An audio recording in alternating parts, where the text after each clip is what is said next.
We've had a week to digest the big news that the LA Giltinis and Austin Gilgronis are out, and a 12th to-be-named team is in for the 2023 Major League Rugby season. From the dispersal draft to the league shrinking down in size by one, we break down all that might have an impact on fantasy rugby in the MLR. The Fantasy Ruckers show starts right now. Where rugby and the world of fantasy sports collide. Welcome to the Fantasy Ruckers Show, bringing fantasy rugby to the masses, talking all things rugby from the MLR to leagues around the world. We're on top of it. Headphones on, pads off. This is the Fantasy Ruckers Show. Now, here are your hosts, Ryan Yee, Matt Yee, and Devin Vanderpool. What's up, everybody? This is episode number 42 of the Fantasy Ruckers Show. Thank you so much to our Fantasy Ruckers League members, our community members, and everyone else tagging along on this journey of trying to make fantasy rugby a reality in the MLR. As always, with me, Matt Yee, Devin Vanderpool, Ryan Yee here to make that reality become a truth, to make fantasy rugby a real thing. I had a lot of fun going on here so far, and guys, we have just passed Halloween here, getting closer to the 2023 MLR season. Not quite there, but getting closer slowly but surely. But guys, how was your Halloween here on Monday? Van, did you take the little guy out for a little bit of trick-or-treating? Oh yeah, of course, man. Yeah, he was a vampire this year.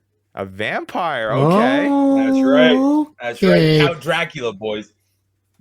Oh, better stay away. Well, the big question though is, Vandy, is what you dressed up as to accompany him while he was out there. Now, just were you the classic dad that was back about 5 feet, letting him do his thing? Just giving the head nod, hey, say thank you. Make sure you say, is that you? A little rum drink in the cup. That's Yeah, I heard Vanny was the dad that was going in there. When you leave the bowl out on the porch, he took the whole bowl and put it in his own bag and walked away. That's what happened. I made Louis go back and do it, so I didn't have to do it. I didn't want to get caught on those ring cameras. People. Hey, nobody's gonna mess with a vampire on their front porch. All right. That's right. There we go. It was all a ploy. Vandy's taxing that candy. He's getting 20% of that when you get back home, right? Oh, at least. I'm thinking more 60, 70. There we go. Bad Matt, tax is real. Matt, any Halloween celebrations for you, buddy? Hey, no Halloween celebrations for me. And we got past the spookiest Monday of them all, but you know what's not spooky? Fantasy rugby. And that's why I love to be here on a Tuesday, the start of November. Get past the scaries into another S word that means awesome. Out of the scaries into the Marys. What? Out of the scaries into the Marys. That's a good one. There we go. Well, I guess that's the question, guys. How early is too early to start putting up that Christmas stuff? I know the kind of the landmark is kind of Halloween's done now. You're now shifting over to kind of the merry spirit. No, Vandy, you're completely against that, eh? December 1st. December 23rd. I think you should start setting them up. Either one of you obviously have a kid, and when they play nothing but the same song over. Oh, you don't know me. Over and over. Matt, explain you just to do that me. anyways, but over and over. I feel like Matt has someone that already does that. When I come home for the holidays, I feel like that's something that I do. Like, I feel like I put on the Christmas playlist, the same 20 song playlist is playing over and over I'm not again. gonna say that's why we had to ship them out, but that's why. we said, hey, look, Ryan, you can't come home until the 24th. I'm sorry. You called up the news station in Pennsylvania. You're like, I need my brother to work here, man. Yeah. We can't handle this Christmas playlist anymore. No, you know what, Vandy, that makes sense. I feel like in the States here, the kind of the landmark is kind of Thanksgiving. Once Thanksgiving rolls around, that's kind of when the Christmas stuff comes out. I know in Canada, Thanksgiving is a different time. It's about a month earlier, so not the same up there. But nonetheless, I feel like for me, hey, you can never get too early to get into the jolly spirit. I don't know. I love Christmas, so we'll get right into it. We're a cross-border show. We span across 2 borders, maybe 3, sometimes 5. Who knows? The stats say elsewhere, man. It sounds like we're people are listening in Germany. People are listening in the UK. Hey, I think we're slowly. And that's 2 different nations. What? Why can't What'd we you all say? just be one? Like an old school Pangea. You know what I mean? We're getting okay. Get us all together. That's what's separating us. You're right. All right. No borders. We're a no border show. We That's love right. Pangea. We love dinosaurs as well. We love it all. All right. This is us and our listeners. Us and our listeners. We're bringing it all together. Bring it all together, exactly. That's what we're all about here at the Fantasy Ruckers Show, both in life and in fantasy rugby. But nonetheless, hey, before we get on to the stuff that we're going to talk about in the show, got a jam-packed show. We're going to break down the latest news and notes. Lots of roster moves going on. Feel like a lot of people are both coming to the league, re-signing with teams, and also getting shipped out to other places around the world to play and expand their professional rugby careers. We're going to break that all down. And then, hey, we all know the big news that has come out in the last week or so with Major League Rugby when it comes to what we said at the top. Giltinis, Gilgronis, no longer in the league. A 12 to be named team will be joining the MLR. Still don't know much information about that. Last episode, if you missed it, we broke it down, kind of our first initial reaction when the news came out. I feel like it came out maybe on that day that we recorded, or a day before that. So it was kind of just our raw reaction from that. We've had a week to digest it, like we said in the teaser, and now we're going to break down the fantasy impact and what this really means for the 2023 year.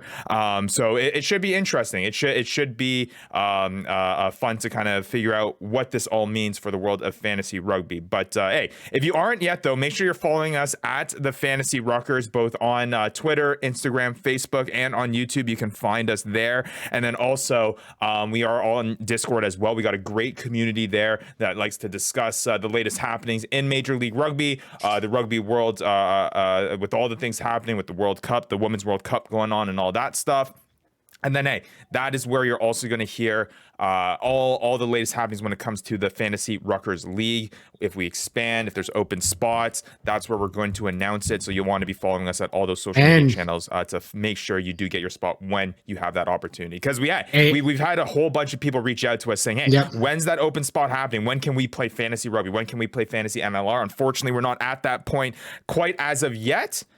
But we are getting there, and you will want to be the first in line when that opportunity does bring itself to you guys. Yeah, and I was going to say, hey, as we get closer to the season, the Discord channel is going to start blowing up with more and more conversation. The people in the league are going to start prepping for the draft. We're all going to start talking a little bit more about what's going on, getting excited for the start of the season. And you're not going to want to miss it. That's for sure. Yeah, no, absolutely. And it might still seem like, I know we joke about, we're still a ways away from Christmas, and even after that, we still got a couple months after that until the Major League Rugby season starts, but it's going to get here, I feel like, before we even know it. I mean, we keep on having these conversations about stats, we have interviews, and that's really pushing this off season along, and I feel like in no time, we're going to be drafting our teams again, we're going to be setting those lineups, and be going through all that fantasy MLR stress that you guys went through in that inaugural year. We got to do it all over again, so it's gonna be a fun time. So yeah, make sure you follow us there at the Fantasy Ruckers. You'll get to follow along with all that good stuff. All right, no Fantasy Ruckers show question today. Got too much stuff that we got to get to, but if you do have a question for us, you want to know more about Fantasy Ruckers, you want to know about fantasy rugby and the MLR, really any MLR related or fantasy rugby related question, you can hit us up on our socials that we just mentioned using the hashtag AskTFRShow. We'd like to feature one of those questions on the show, and hey, maybe your question will be the next one that will that'll appear here on the Fantasy Rucker Show. Come on, ask me something. You won't do it. You won't do it. You don't want to know the answer. That's right. You don't want this smoke. That's a good ploy. I like it. Test the people, Matt. Matt's choosing violence today. It's all right. Matt chooses violence every Tuesday. You know what? Fair enough. All right, let's move on here. We've got a lot of news to get to, so let's get it right off the top. I want to give a quick shout out, though. We talked about how we're a show that crosses borders here, so we got to touch a little bit here on the Rugby World Cup, the Women's Rugby World Cup. Hey, congrats to Canada, man.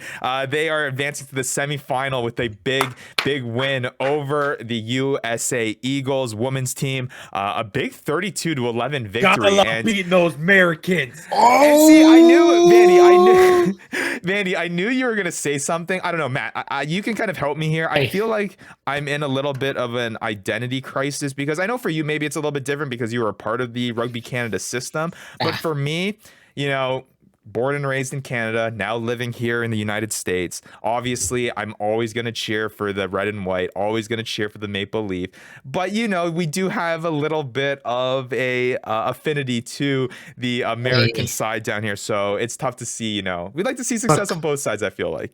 No, that makes me sick. What happens? What happens in this world is you give and you take, all right?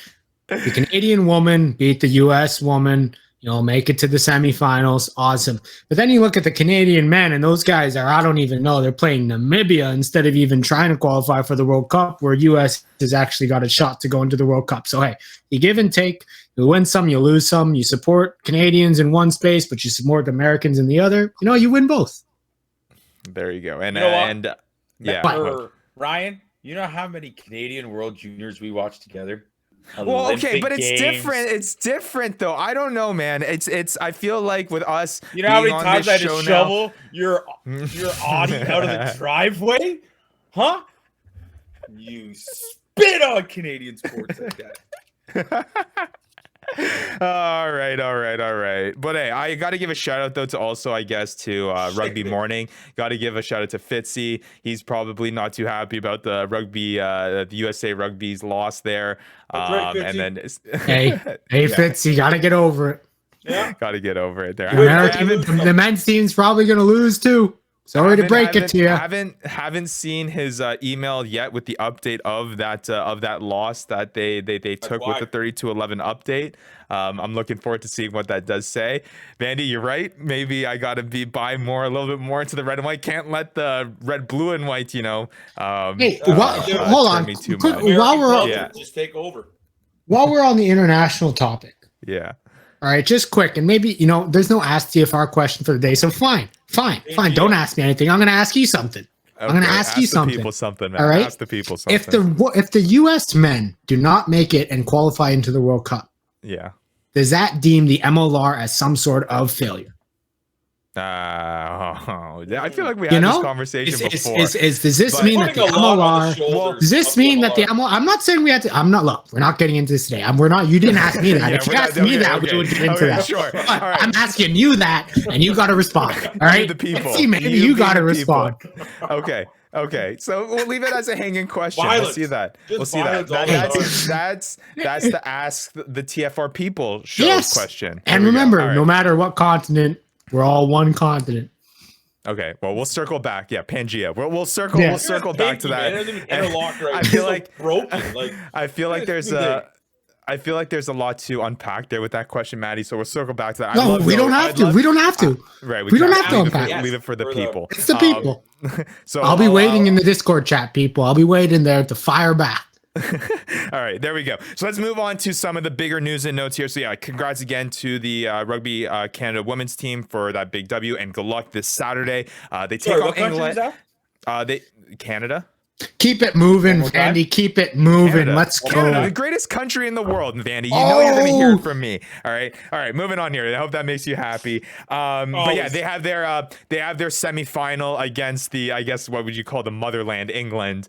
They take on England on Saturday. So Red Roses. Interesting to see how that match turns out. So we're rooting for Rugby Canada, and we love for our USA partners to also hop on the Rugby Canada train as well and see us beat England too. That's right. Yeah, that's right. There we go. All right. Well, let's move on to the biggest news and note for this episode. It is going to be the announcement of Old Glory DC's brand new head coach. They have announced that Josh Sims as their new head coach going forward. This is a guy that is coming over from the Hawke's Bay Magpies in the NPC league over there in New Zealand. He had a successful tenure as head coach there, and then also was assistant coach with them for a little bit as well.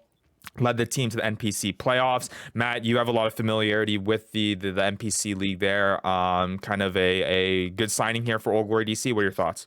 Yeah, I mean, it's pretty interesting. So we brought the Hawke's Bay Magpies into the quarterfinals, which, hey, look, anytime you can make it into the quarterfinals of that competition, you're doing pretty well. But what's interesting is if you look at the Magpies roster, there's, Caleb McEnany's on there, Dennison Robinson Bartlett's on there, a couple guys who come from the MLR. So maybe there was some influence from those guys that said, hey, hey, why don't you come over to America and come try out and making one of the teams better.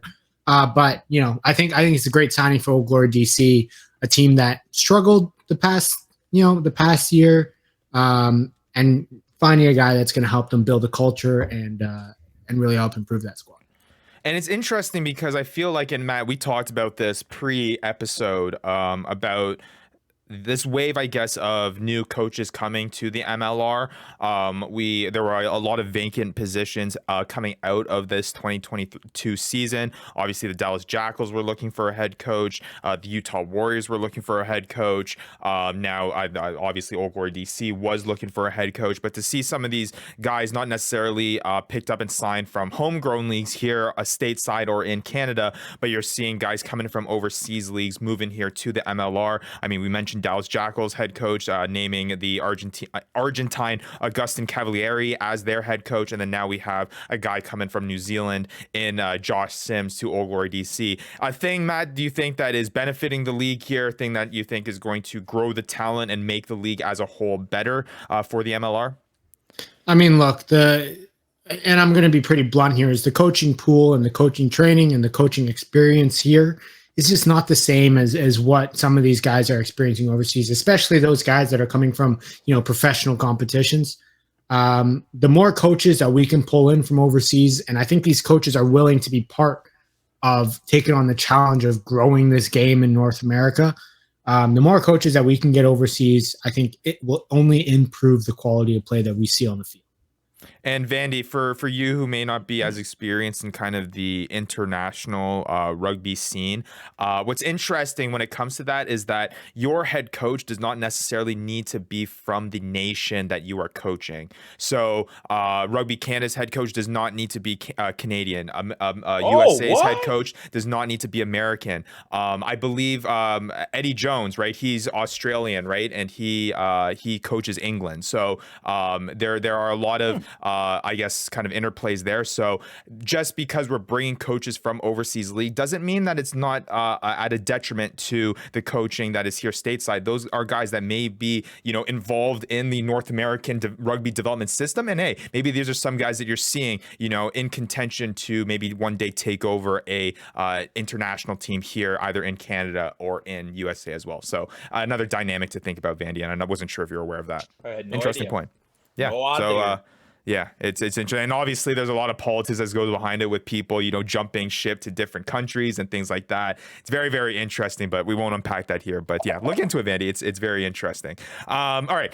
Now we got to break down a whole kind of slew of signings and re-signings. I feel like a whole bunch of people announcements were made when it comes to a lot of guys returning to their respective teams. So I'm just going to go through the list here. I don't really think there's much that we need to kind of go over. And again, these are some that we have mentioned before.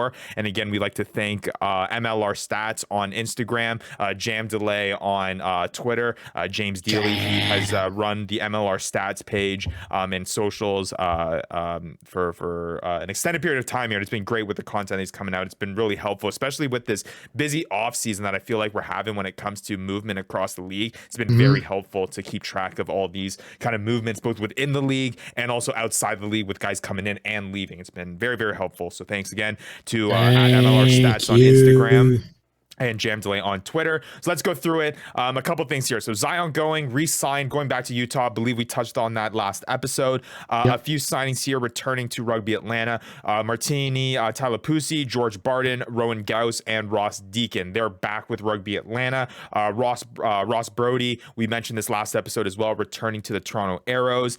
Ben Grant, Ma'a Nanu, something that we have mentioned a few weeks back there with Ma'a Nanu going. There was a whole kind of announcement there, but I guess it's now official that he is going to the San Diego Legion.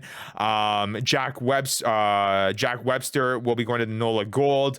And then, yeah, I feel like those are all the major re-signings. There's one that I'm going to leave out for now because I feel like I want to touch on that. So we'll leave out those. So nothing really big there. I feel like just a lot of, regular names returning to their respective teams. I think the biggest one there is probably Martini Talapusi. He had some fantasy relevance last season for a little bit there. scoring some tries here and there. I feel like he was kicking at some point as well for Rugby Atlanta for a brief period of time as well. So obviously he's a big fantasy name that will be returning to Rugby Atlanta. Ross Brody, obviously last year they were having their scrum half problems, so it's good to see him returning back with the Toronto Arrows. And then obviously we've touched on Ma'a Nanu before, so I don't think we need to get into that again with the San Diego Legion. Yeah, anything that sticks out to you there, or can we move on here to some of the other things? No, nothing too big for me. I think we can move on. I think I'm honestly surprised Ma'a Nanu's coming back. Yeah. Because he's 40? Because he's getting up there. But hey, look, he's enjoying the West Coast.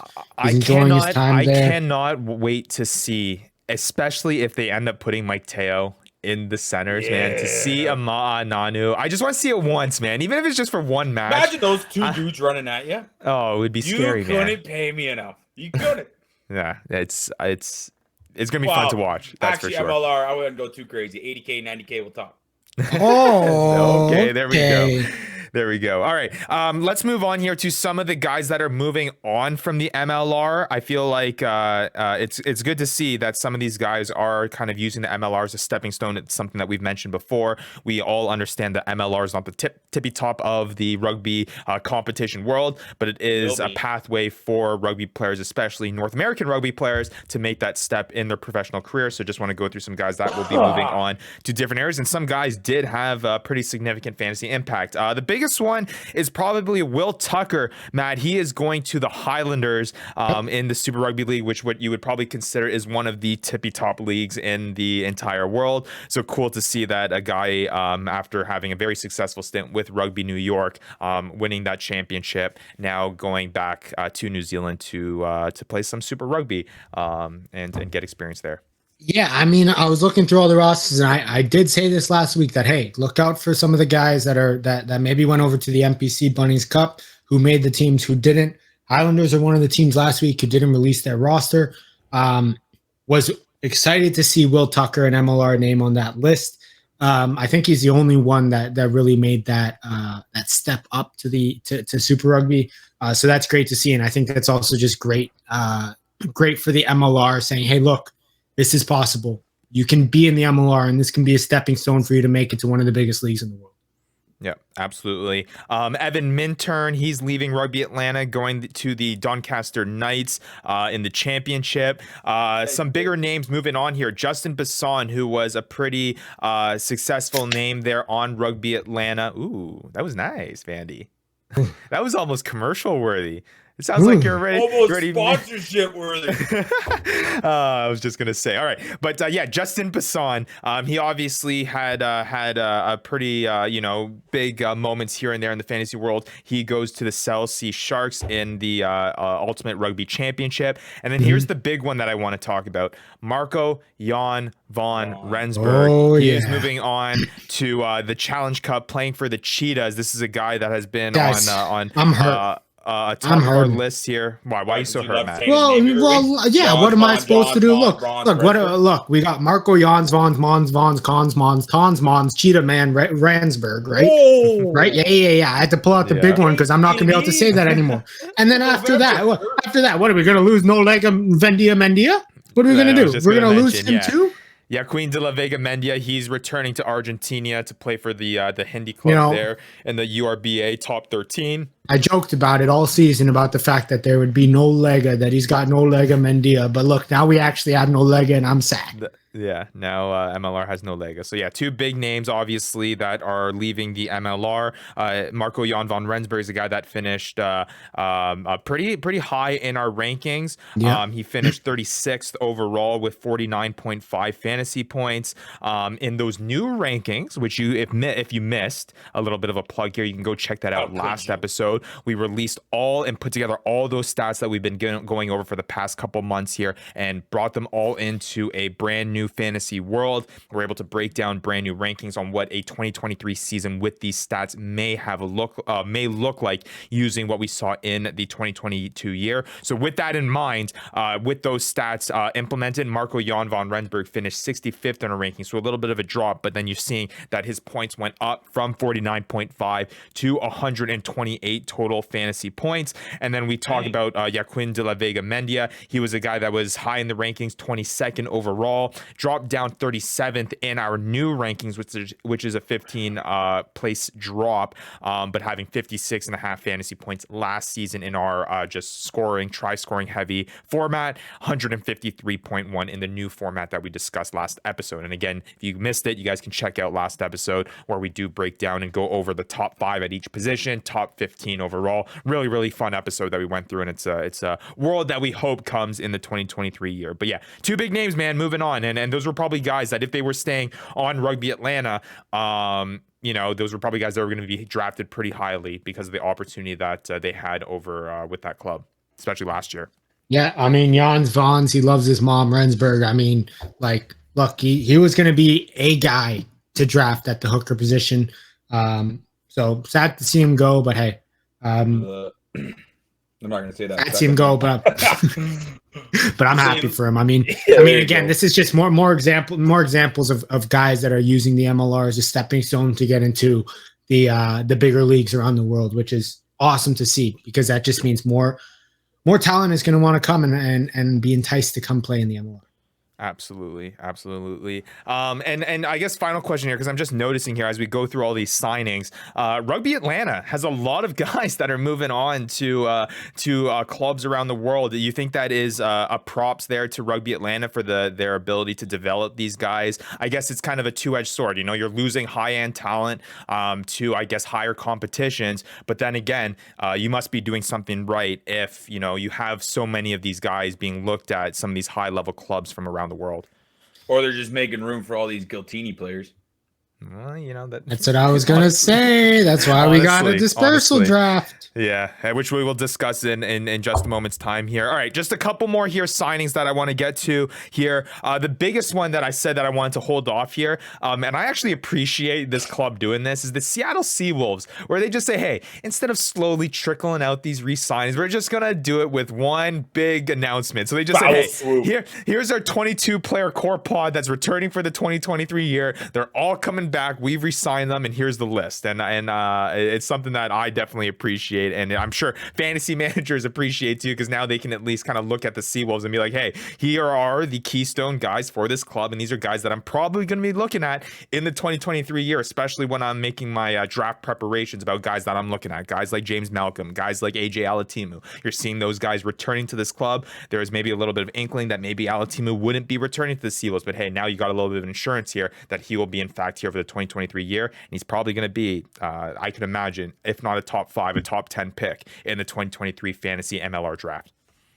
Yeah, I mean, it's really cool to see them post this. I mean, it's great to see.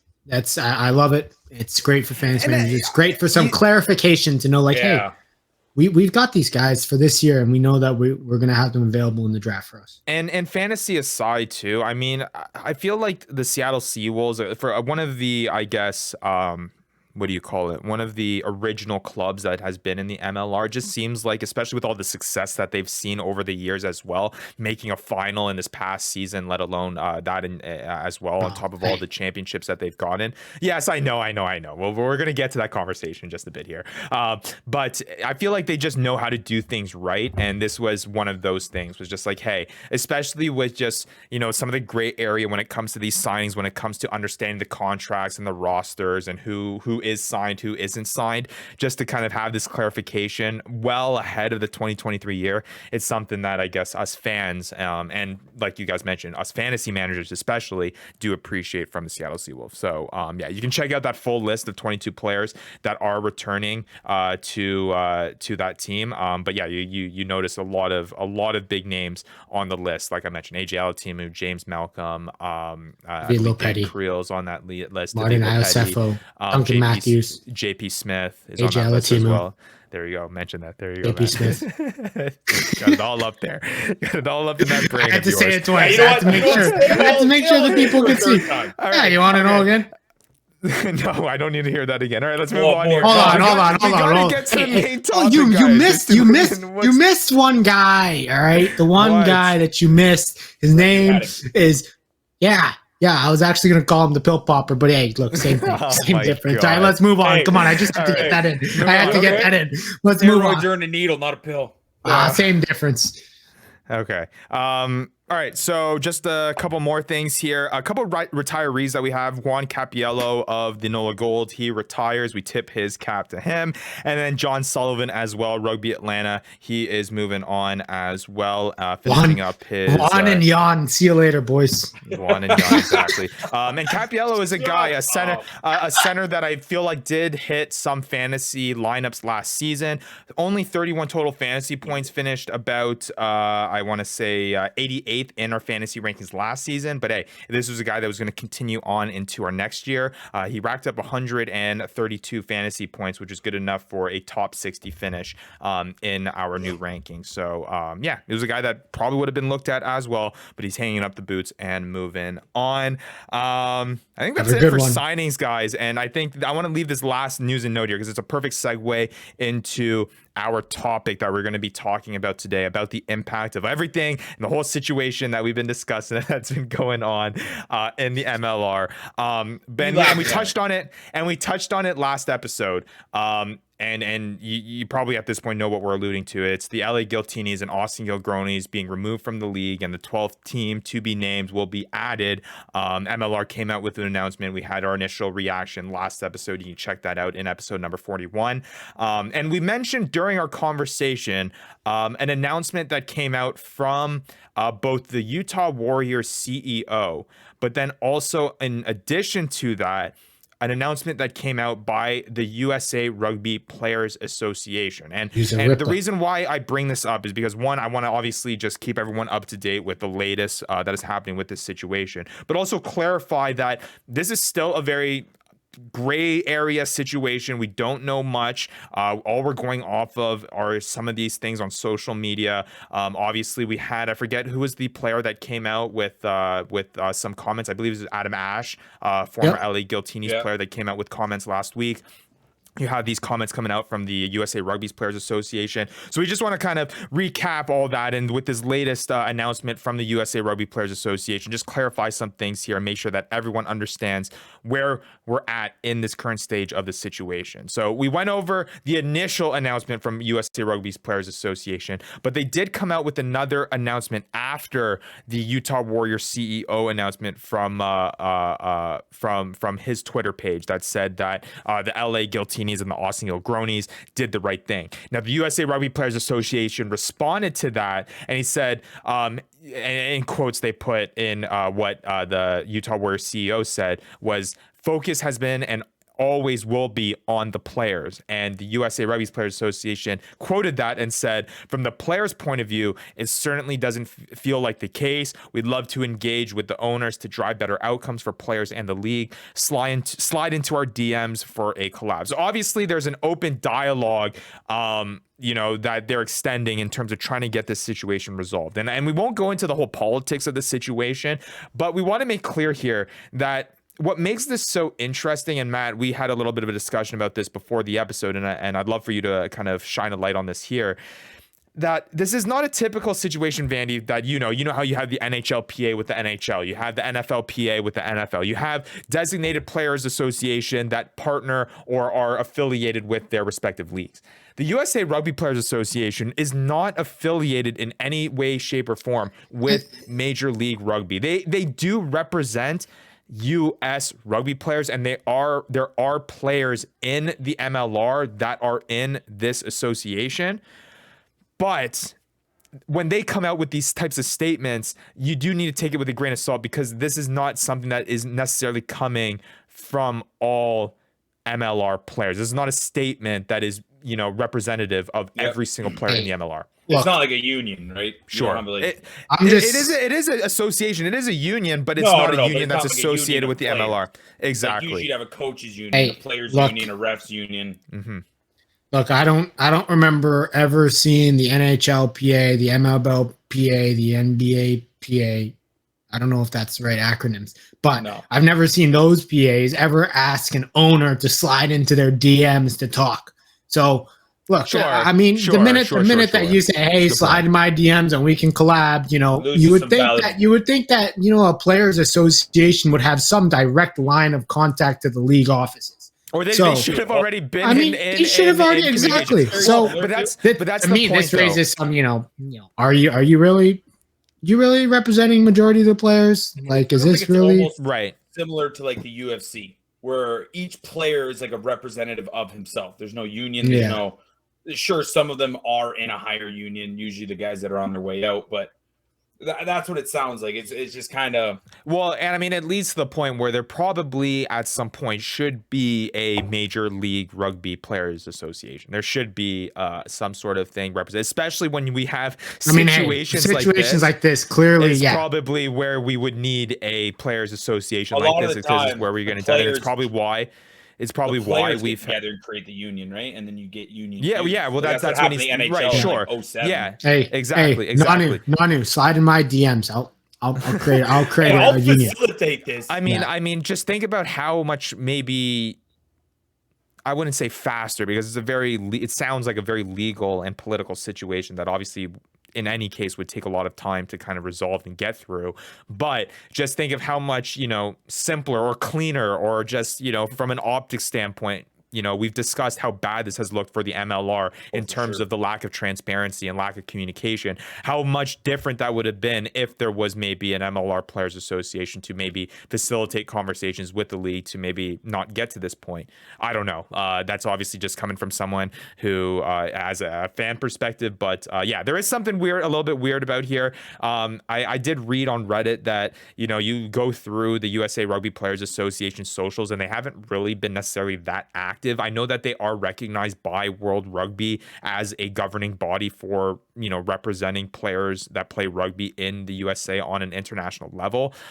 For them to feel like that they have the, I guess, the onus or the responsibility to come out and talk about, I guess, what's happening in the MLR is a little bit, I guess, iffy. There are players, like I said, that are represented by this union, I guess. That are in the MLR. But again, it's hard to speak for everyone. And again, it's a very precarious situation. And why I wanted to bring that up and get everyone up to date is that, hey, we got to talk about it, right? We kind of reacted to it initially last week, but now let's really get into the fantasy impact, guys. Enough about the politics, enough about, the legal situation. Let's really Enough dive about into Mr. Gilchrist. Enough about Mr. Gilchrist. The Mr. Gilchrist search is over. His name, man. We're moving on to what this means for fantasy rugby. This is a fantasy rugby, fantasy MLR show, so that's what we're going to talk about here. Yes, we are. So let's talk about this impact and move on from the politics of it and talk about. Let's get our initial reaction of what we think that the fantasy impact is going to be for the loss of the LA Giltinis and Gilgronis. I have kind of my initial thought from a commissioner standpoint of what this might look like and what this is going to affect. But for you guys who played last season, and obviously I think leading up to the 2022 year, we talked about the kind of distribution of number of players that were drafted from each team, and the Giltinis were a team that had a whole bunch of players that were drafted in on players rosters. They did. I feel like they did trick you guys a little bit. But why don't you talk about kind of Matt? Well, you can go first here about the impact that that this might have on fantasy managers going forward. Yeah, I mean, the first and foremost, what this does is reduce the player pool. That's exactly that's basically the big. I would say the biggest impact that it has. It reduces the player pool in a pool that was probably already kind of thin with last year, but it reduces that player pool even further. And kind of, coming off our episode about the stats, it almost makes the stats, having more stats, even more important. Yeah, Danny, more important, more crucial that we have, so that we have more players that can provide some more fantasy impact. I think that's the big thing. On the positive side, though, we're going to see a lot of good talent throughout the entire 23-man, because look, these Giltinis and these Gilgronis squads, they were good. Yep. They were top of the table. They were up there. They had the players. They had guys like Ryberg. They had guys like, Luke Burton, who's already moved on, but like they had a lot of guys that were big fantasy impact guys. And what you're doing is essentially adding to other teams' 23s that were already kind of set and solidified, and even, potentially adding to this new team 23 and helping them start kind of at a better state. And also, guys like Dallas Jackals allows them to pick up some players that maybe they wouldn't have had available and be able to boost their own depth as well. Yeah, you feel the same way? Yeah, exactly. Like it all comes down to, I guess, where you end up. You know what I mean? Is Ryberg going to be great on Dallas? That's a good question. You know what I mean? And I would say there's a human aspect to it. You have teammates, you have people you want to play with. Now you have a bunch of individuals who could be, for lesser words, really mad at the league, really ticked off, really unwilling to put, a huge effort forward because they might still be a little upset. So I don't know. It could be great for fantasy. In a perfect world, they go to their new setting and they ball out and everything's great. But, they could just be kind of upset with how they were treated, how the league handled things, and kind of not spit in the face, but be like, why should I do this again? To that point, Vandy, though, if all teams are good, no teams are good, right? Like if all the teams, there's only so many mouths that you can feed. Ryan, it makes sense. It makes sense. Because look at it this way, Ryan. Look at it this way. No. Backwards, like yeah. Don't think about it too much, Ryan. Right? If all teams are good, no teams are good. Right? Okay. Right? That makes sense to you because because all these players are playing, right? So let's say you got a great 15, two great 15s on each side, right? There's a less chance that we're going to see a blowout. Right? There's a less chance because the amount of talent on each team has gone up. Right? Yeah. So the less chance we're going to see a blowout, which means potentially less points on the table. No, but they're not good. I kind of see what you're saying. Like from a fantasy perspective, if both teams are good, everyone's relative, so everyone gets the bump up. So it's not necessarily means that everyone is better in a sense. Is that what you're trying to say? And maybe that's an awful from a rugby take. standpoint, that really doesn't really make that much sense because it I makes feel like sense. No, but you said we're a fantasy show. We're a fantasy rugby show. We are not a rugby show. No, I am a fan. I'm a fantasy analyst in rugby. There we go. Yeah. Yeah, like I don't want to, say anything bad, but a lot of the time, just with football and hockey, a lot of these players tweet, and a lot of it's, emotions, and athletes are very emotional people. So I want to just kind of reiterate, like, I think some of these guys should be ticked off with the situation and not be where they were last year. I truly think that. But what do you mean by that, Vandy? Like, what do you mean by not where they were last year? Like, how do I put this? You were playing in LA, you had your buddies, you obviously get a chemistry going, and now you feel like you're just being kind of picked up by a team. You're just randomly being drawn like a card. Yeah. You've lost your presence, your name. You no longer feel like, I don't know. I see where you're going. It makes sense. Like think about family, and you got to trust the guys beside you, and you're never going to win until you have that camaraderie. And how are you supposed to just develop that when you're being picked out of the thin air? Like, oh, I'll take you. Oh, I want you. Sure. Oh, I want you. Right. No, that makes sense. I mean, like think of some of the guys like that on the, and especially it's a good point for a team. I feel like especially for the Giltinis, a team that was created and had a lot of guys that came over together to form this kind of quote unquote superstar team in the MLR. They had instant success. And I feel like a lot of those guys are very, very tight knit. Now, some of them have moved on. Some of them have retired. But like your point, Vandy, there are some guys on there that obviously are still tight knit together and they're just going to, plop themselves into a different team and feel the same way and that passionate to kind of compete in the MLR. Exactly. Good point, man. I didn't really think of that in that way. But yeah, from a commissioner standpoint, though, I will say it somewhat worries me in a way because, it'd be one thing if it was a removal of two teams that weren't that good, but these were two teams that were, and it's not even in a hyperbole, that were at the top of the league.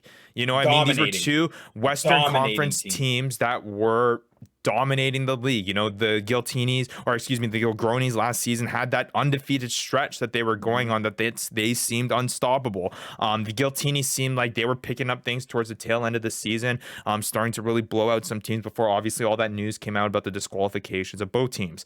And I think by losing two established programs that were so successful, you might have players that go to other teams that can maybe increase some of the fantasy point outputage for, a team like the Dallas Jackals, a team like the Utah Warriors, the team like the Houston SaberCats. But you're still going to lose points at the end of the day because you're not going to have, these two teams that I was able to start, Bill Meeks on because the Giltinis were a good team. And to Vanny's point, you mentioned it. Will Bill Meeks, be as good if he was on a Dallas Jackals? I don't know. And that passion, the drive, sure. And it's both ways too. Even if he's just as passionate playing on the Giltinis as he is on the Dallas Jackals, the Giltinis were definitely a better team than the Dallas Jackals were last season. So can you just plop a guy that is obviously talented? He was the back of the year last season. Is he going to be as productive from a fantasy perspective on a different squad despite that talent because of the situation? And that leads to kind of the segue into kind of the next question here about not just the loss of these teams, and both of you kind of alluded to it, but it's the beginning of the dispersal of these players to different teams. So you noted about these guys moving to different situations and not fitting, and that really lends itself to the question between talent and situation when it comes to fantasy rugby. And I feel like this is a conversation that happens in all fantasy sports as well, is, picking a guy based on the opportunity that he has, and he might not be as good, versus a guy that's really, really dang good, but he's not in that great of an opportunity that's going to set himself up for success. Vandy, for a guy that plays other fantasy sports, like fantasy football, would be equivalent to, let's say, a running back who may be on a really, really run-heavy team that is bell cow back. He's getting all the opportunity, and he's getting that, but he's maybe, let's say, above average type guy, versus a guy who's maybe a top 5 guy, but he's on a team that has a crappy O-line, can't really get much done. Maybe he shares the backfield with the pass catching guy. Is he going to be just as productive as the guys that's not just as good in a different situation? So to put it into a rugby lens for our listeners now, for a hooker, let's talk about a hooker from the Giltinis or the Gilgronis that moves over to, and I hate to keep on picking on the Dallas Jackals, but goes to the Dallas Jackals. Is he going to be as successful being on that team? What's your kind of guys' opinion on situation versus talent, Vandy? Yeah, I think rugby almost plays more into I don't know how to say this. I think it plays more into like the hockey sense where you play off each other more. Football is here's our play, go out and execute it. Mm-hmm. Hockey is very much you have a feeling. I can't explain it, but you have a guy and you play off that guy and you know what he's going to do, and he's got this little maybe a stutter step that he loves to do, or a little bit of this, a little bit of that. And kind of like Bodine Walker had that kick, or Andrew Coe kept catching those kicks from Benza. Yeah, Sam Windsor. And it was just a set thing. And they're like, oh, we tried it in practice once or twice. It was boom, I love it. And it took both those guys to do that perfectly. And it wasn't like they yelled something at each other. They felt that moment. They knew it was gonna. So that to me is true. That is true. It's kind of funny because I feel like for a sport like fantasy football, it's like, and I feel like this is a saying that a lot of people have heard if you've been in the world of the NFL and things like that, but it's like the do your job mantra. Do your job. Like everyone has their assignment and they go and do their own individual thing. Yep. And then that kind of comes together to have this individual guy to have success. Exactly. Where in rugby, it's more like in your case with Andrew Coe and Sam Windsor, it's them working together, being on that same page. And there is an aspect of that in fantasy football of them having to work together, but it's not so much of a sole focus of this is what I need to do. It's like kind of bouncing back and forth between the two. And that's why like chemistry, hockey, rugby reminds me so much of that. You need that chemistry. That's a good point. The game. That's a good point. Hey Ryan, I thought when you said that you were going to say a good saying, I thought you were going to say if all of them are good, then nobody's good. No, oh my god, no, we're scrapping that. 2022 October or November 1st. We're good. If no one's good, or if everyone's good, no one's good. If we're all special, no one's special. Hey, no, what you're trying to do there is you're just trying to set yourself up because you were last in fantasy rugby last season. You're just trying to say, no, for everyone. Hey, baby. Look, I'm going to go the opposite direction from you guys. Okay. I'm going the other direction. Look, I think what this did is actually provide us with the we're going to be able to see how deep this league should be. I think this is going to be a great indication of, hey, this is how deep this league should be. This is the amount of talent and the talent depth that we should have between these 12 teams. This is what we should do and continue to have and not try to push expansion try to push more players into the league, because yes, we can deepen the player pool all we want, right? We can try and deepen the player pool by increasing more teams. But at the end of the day, if player ranked 150 can't play, he can't play regardless. You're not going to pick him up regardless of how many teams that we have on the field. If that guy is no good, if that guy isn't going to produce, if he's not going to produce the stats that you're looking for, whether he's on the Jackals, whether he's on, Rugby New York, whether he's on a team in, middle of Wisconsin, regardless, he's not going to produce because he doesn't have the production. He's not that type of player, and it is what it is. So I think what we're going to see, right, is that we saw this with Dallas. We added a 13th team. We see Dallas struggle. We see them go, they go through some unfortunate circumstances, but they still, regardless, before and after, they struggled. Mm-hmm. And now we're just going to, I think, see, despite a lower talent, a lower depth, and a smaller pool, what we're going to see is a higher volume of high-quality players within the pool that we have. From 1 to 120, I think we're going to see a higher depth, which means maybe closer point scoring, closer rankings. Mm-hmm. And at the end of the day, that technically does provide a deeper pool of players that we are willing to pick up as team owners. Sure. And that's a good point. It's there's a pool of players that, hey, here's the pool of total MLR players, right? And then here's the pool of players, or the subsection of players within that pool of players that is like, okay, here are the fantasy relevant players. And you're right. If there's higher level guys on a smaller amount of teams, there are going to be guys that are going to be in better situations to score and do fantasy production. Yeah. Let's not count out. It's only November.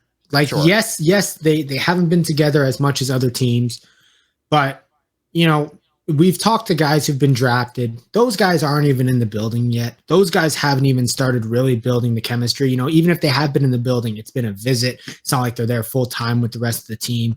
I think will be time for guys to come in. And you know what? We've seen guys come in midway through the season in this league. Through the season and be able to perform and be catalyst in the finals. Those guys all seem to be like New Zealand All Blacks. Yeah, fair enough. That's a good point. You were pulling some Joe Blow from some junior league. No. That's fair enough. You were pulling the best of the best. To that point, hey, we're pulling some of the best from the MLR in the past. The Giltinis, the Gilgronis, 2 top teams, which means they got some of the top 2 quality rosters. So I would say even let's look out for this new expansion team as guys that we want to look at to draft, because that team is essentially going to be a Mr. Gilchrist baby of all-star team. Yeah, and you know what? You're right. That's true.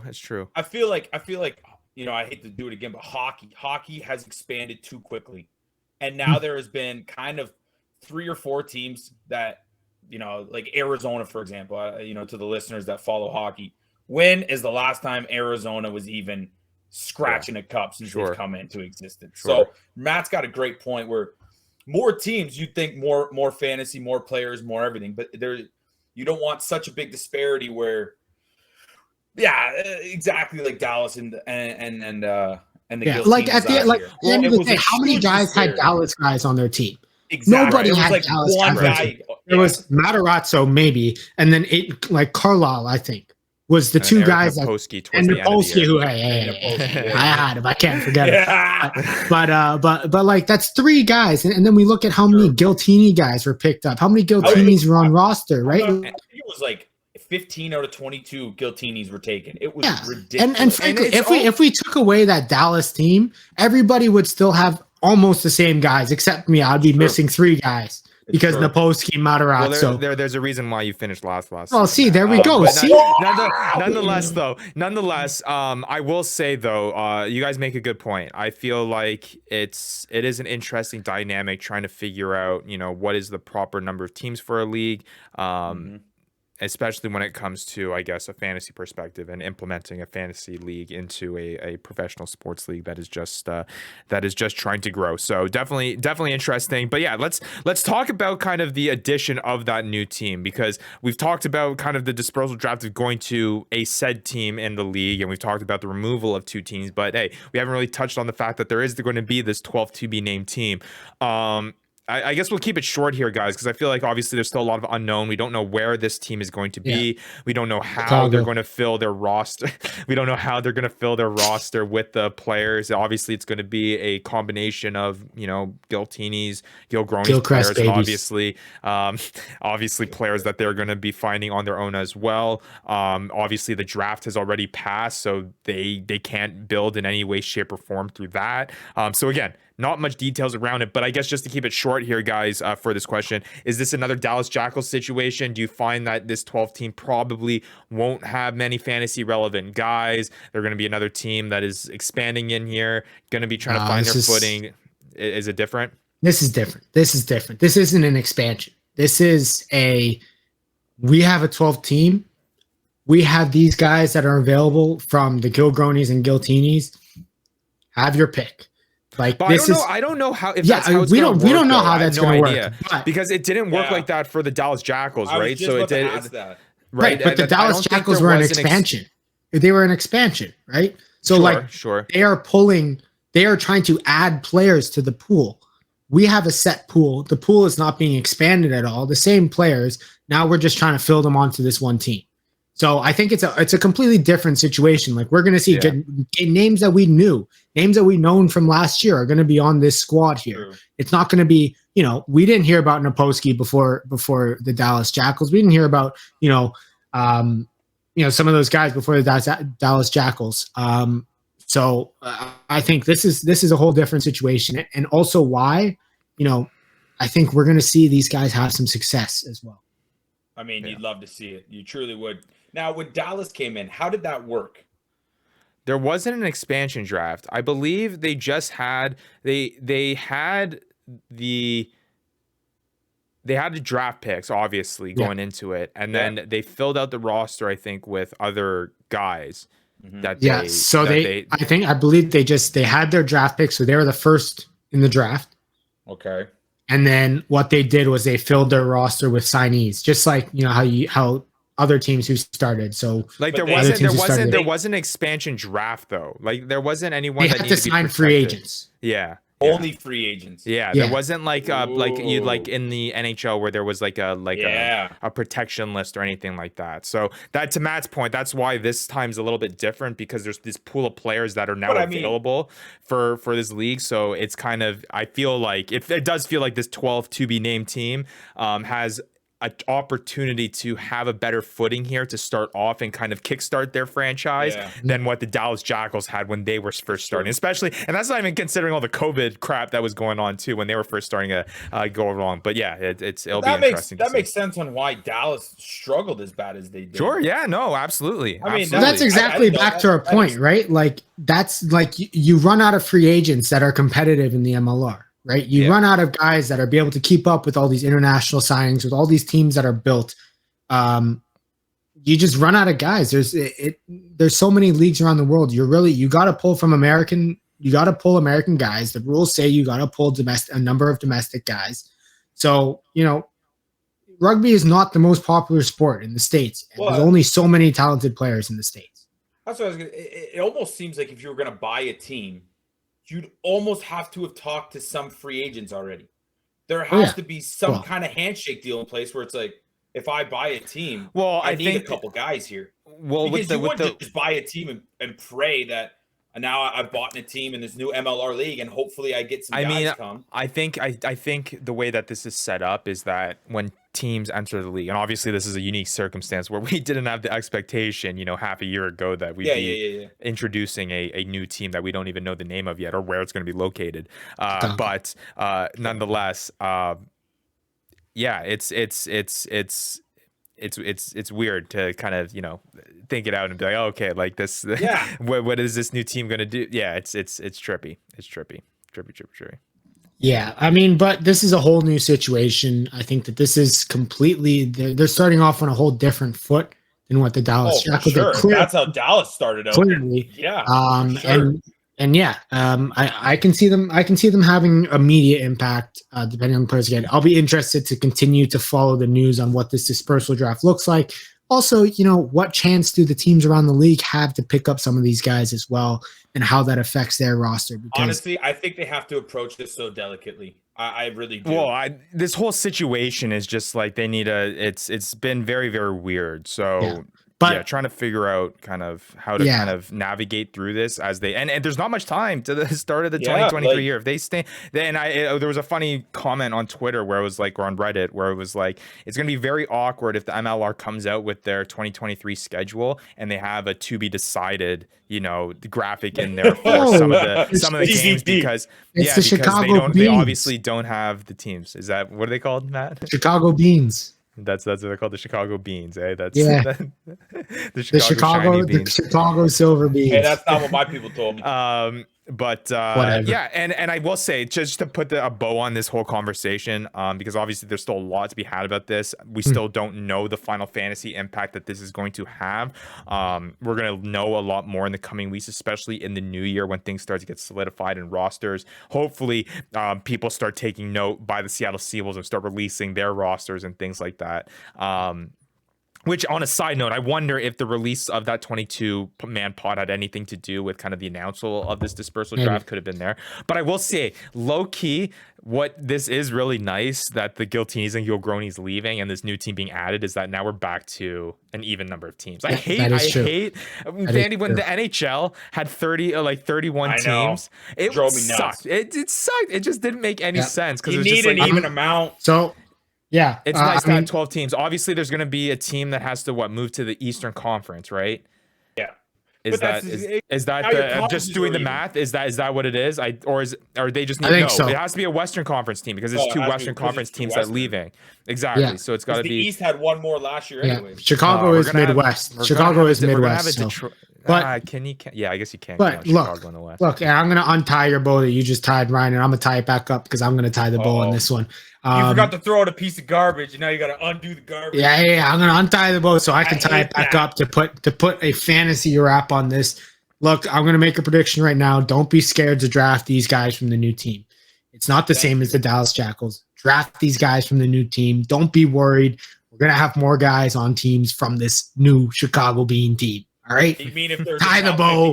Let's go. Year, he might do well this year. Yeah, thanks, Matt. And then open the garbage for that. Yeah, I have to tie the bow up.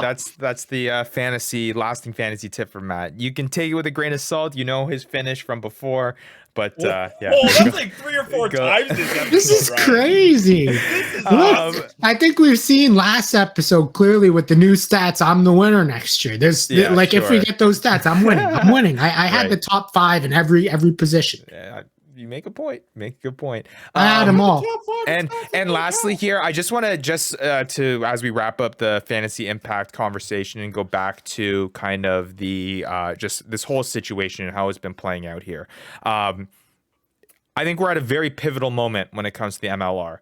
The way that they approach this going forward is going to be very, very crucial. Like Vandy said, it's going to be a crucial moment here. And I think with any brand new league, right, it's very unique, right, to kind of be in a moment where, we're in 2022 and there is a brand new sports league in a sport that has been so historically, I guess, popular, maybe not in the USA or in Canada, but in other parts of the world, is making this kind of, attempt to kind of break the sports scene here in North America, which we don't get often. The last time that happened was probably, you'd say, the MLS.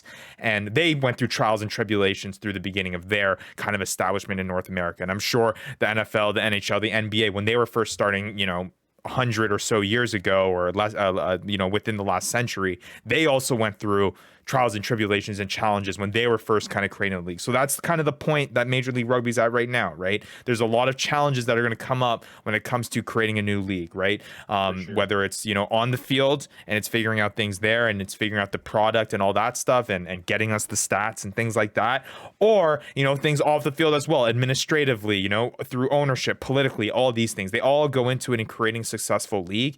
And that's kind of the tipping point that I feel like we're at with the MLR, and how they kind of approach this situation moving forward is going to tell people a lot about what the MLR is really invested in terms of the growth of rugby in North America. And, they got to do it the right way. We'll see whether they do it that way.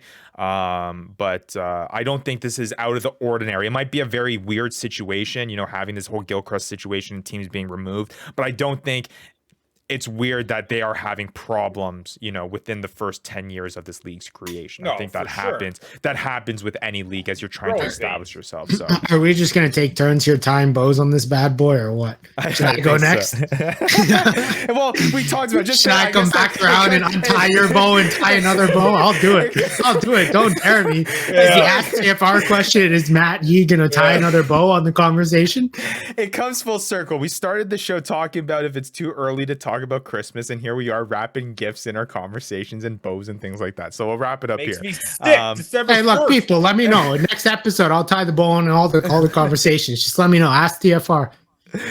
I do ask TFR. And hey, that's about our kind of conversation here about the fantasy impact that this whole situation has. Probably going to leave it to rest here going forward, unless there's anything brand new that comes until out the new team comes out. Obviously, there's going to be the announcement of the new team and the players. There's going to be the dispersal draft. There's going to be figuring out where these players are going and the rosters that they find themselves on and the impact fantasy wise that's going to have. But until then, we're probably going to move on a little bit here. We've been following the Gilchrist watch pretty closely here, and finally that we have a little bit of resolve here, we can kind of move forward with this, and it'll be interesting to see how MLR approaches it. But yeah, never like talking too much about rugby politics because we know how much it can get messy. So we like to stick with the fantasy side, and we'll do just that moving forward when it comes to this. But yeah, still lots more things to come out this offseason, guys. Still got a whole bunch of interviews to come. We've broken down the stats. If you missed it last episode, again, you can check that out. Episode 41. We take the new stats that we were able to get our hands on: breakdown, steals, tackles, meters gained. We're able to interject that into our 2022 rankings and see what impact that had. It was really, really interesting. Matt and Vandy can both kind of attest to that. And you can have a listen to that because it was a lot of fun breaking down the new top 15 and the top 5. Anything else, guys? You guys good with leaving the Gilchrist conversation where it's at now? Let's leave it past him. I don't even want to say his name anymore. Let's just keep it moving. I put the ball on it. We put the ball on it. I put the ball. I put the tissue paper. I put the wrapping paper, and I put close us out here. Close us out here. Peace and love. Oh my god, I wasted time for that. All right, for Matt Yee, for Devin, Vandy Vanderpool, I'm Rugby. Thank you for tuning in. We'll be back with episode number 43 with lots more to come. Interviews, fantasy, rugby in the MLR. We're doing it all here on the Fantasy Ruckers show. Thank you again for tagging along with us. We'll be back, and we'll see you then. Hey, they don't know about Pangea. You've been listening to the Fantasy Ruckers Show, bringing fantasy rugby to the masses, covering everything rugby from the MLR and beyond. We hope you enjoyed the show. Make sure to like, rate, and review, and be sure to tell all your friends. We'll be back soon, but in the meantime, connect with us on social media at the Fantasy Ruckers. Till next time, this is the Fantasy Ruckers Show, signing off.